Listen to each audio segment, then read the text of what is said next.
There are constantly new crypto projects releasing every single day, and a lot of times they'll hold some sort of token sale. And if you can get in early to the right projects, it can actually be very profitable. In this video, I'm going to go over what exactly a token sale is, how to participate in them, and what you can expect. So what exactly is a token sale? Well, token sales are sales of a new crypto project that has some sort of dApp or product, hopefully, and before this token has ever released, they announce some sort of sale where you can actually participate in this. Now, some of the top projects right now just do airdrops, and they'll have seed or venture capitalist investors rather than doing some sort of open public sale, but there's still a lot of small and mid-cap projects that you can participate in. Then within these different sales, you actually have some different sales structures, and depending on how these token sales are structured, how much money is sent in, the whitelist requirements, distributions, whatever the case is, you can actually get a better idea of how well a token is going to perform. Now, what are some of the benefits of participating in token sales? Well, the first thing is you're able to get into a project early on day one, and this can be highly profitable, especially if based on their tokenomics,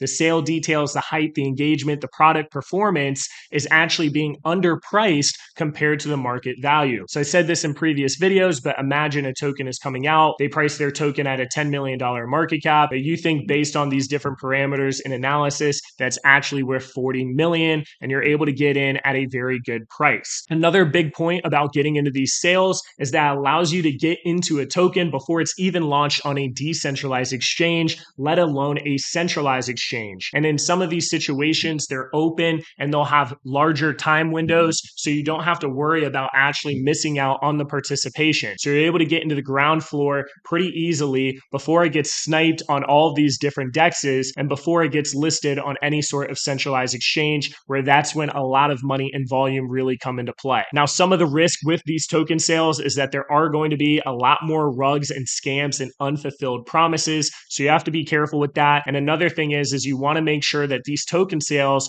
are actually going on some sort of trusted launchpad or service that have done token raises in the past, and that way you'll have a lesser chance of them just stealing and running off with your money. Now, what are some of the different token sale types that are out there? Well, the first thing that you might see is a private or seed or VC round. These are usually exclusive to accredited investors and firms, but there are different groups out there that are able to get you access to some of these sales. There's also different launch pads such as Seedify, where if you own a certain amount of their token, you'll actually be able to participate in the different sales that they host. They then have public sales, which are open to anyone, and this has varying sales structures, which I'll go into in this page. And this is where a lot of the average people are actually able to participate. Sometimes with these different sales, especially with NFTs, they'll have some sort of whitelist or an allow list. And this is basically a restricted list of wallets or participants or Discord members, whatever the case is, that can actually participate in this sale. And one of the reasons they do this is to increase the exclusivity and hope that you have more engagement and participation with what they're doing as a project in order to earn that whitelist spot. Now, as far as the different sale types, you'll have an IDO, which is an initial DEX offering. This is when liquidity is simply added on a decentralized exchange, and now you can buy directly on the market. Now, this doesn't happen as much because technically they aren't really doing a token sale or a token raise, but this is a very fair way of not having to worry about regulation that some projects still do. For this, you would just go on some sort of decentralized exchange and you would try to buy it. The problem is there's a lot of bots and snipers out there. They'll probably get the token before you and you'll end up with not as good of a price. You then have pro rata, and this is usually a time window where they have some sort of minimum requirement raise of, let's say, $1 million.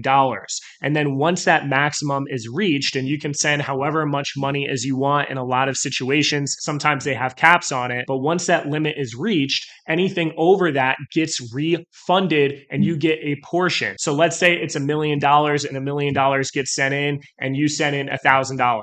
Well, you're now going to get $1,000 of this token at that fixed price that they set this at. Now, let's say it's a situation where $2 million got sent in. If I sent $1,000 and the max raise was $1 million, that means I'm only going to get 50% of my tokens. So I'm going to get $500 worth of the token, and then I'm going to get a $500 refund. Now, pro ratas are really nice because you can wait and see how much money is sent in. And if vastly more money is sent in compared to the raise that they were doing, you know that this will probably do well because it showcases there was way more demand than the actual supply of this token at that given price. And this is actually where you can make the safest and most consistent amount of money. You then have LBEs, which are very similar to pro rata, but the main difference is that you'll typically get an LP token already, and that LP token you can put on a DEX or you can unpair that token. So it's a little bit different from the pro rata, same kind of premise. You're just getting LP tokens instead. And then in some situations, you might only get 50% of the LP token. And then in some situations, 50% of the raise is going to LP directly from the team. So that's how an LBE works. You then have first come, first serve. This is whoever is the fastest wins. They say, hey guys, we have 1,000 NFTs,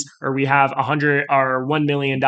Whoever sends in the fastest, and usually there are caps or requirements or whitelists, this sort of thing, are able to get those actual allocations. First come, first serve is nice in the aspect that if you are in fact fast enough, there's usually a lot more demand than supply, and that's when the price can pump up a lot as people FOMO after they weren't able to get into the sale. You then have Dutch auctions, which is usually when the price starts off very high, and then over time it slowly drops in price until it sells out. This is a really great way for projects to raise money, but as far as the investor goes, it's a lot more risky because you don't want to miss out on the sale by waiting too long for the price to drop. But then at the same time, if you buy in too early, you might be buying way over market value. And that's why for Dutch auctions, you really have to set in mind what the max price you're willing to pay is and actually stick to that. You'll then sometimes have time window sales. I've seen this happen a lot more on Solana with meme coins, but they'll say, hey, we have 24 hours. We're going to give away this many tokens. However much money is sent in is going to be divided by those amount of tokens, and then you're going to get your tokens. And this is where the market really sets the price of the actual token. This type of sale is a lot more risky though, guys, because all of a sudden a lot more money can be sent in after you, and now you end up paying a way higher average price than you were expecting. And then the last type of token sale is not a sale at all,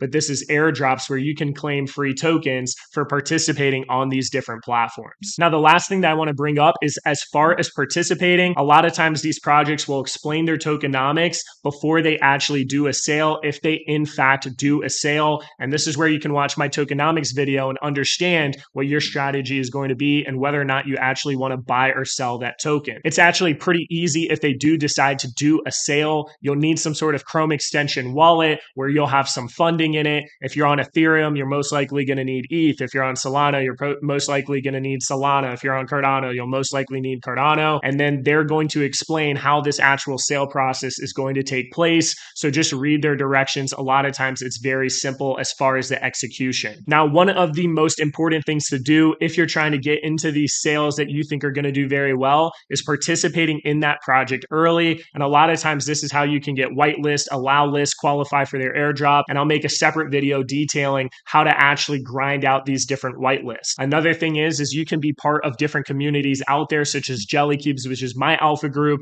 or different NFT projects, different fungible token projects, whatever the case is. And a lot of times they'll get whitelist or allow list allocations that they can then share to their different holders. Another two notes that I want to bring up here is that if it's a public sale, always make sure that it's a platform that you trust. Very rarely does it pay off just sending to a random address. Most of the time, they'll just keep the funds in that situation. But if it's hosted on some sort of launch pad with a lot of track record, then you know there's a higher likelihood of them not screwing you over. And then the last point here is what I just said. It's pretty easy when they actually do the sale. Just follow the directions, interact with your wallet. You'll send some money to them, and then at the end of the time frame or however they do the sale, you'll get those tokens, and then you can usually buy and sell them on a decentralized exchange right away. And depending on the caliber of the project, they'll get listed on a centralized exchange in the future, or they'll already start off being listed on one. If you haven't watched my videos about tokenomics or how to analyze project, I highly recommend doing that so you'll know whether or not these sales are worth going for. And the last thing I want to bring up here is depending on how the sale is structured, you'll have more or less confidence in how that project is going to do. For example, with a pro rata,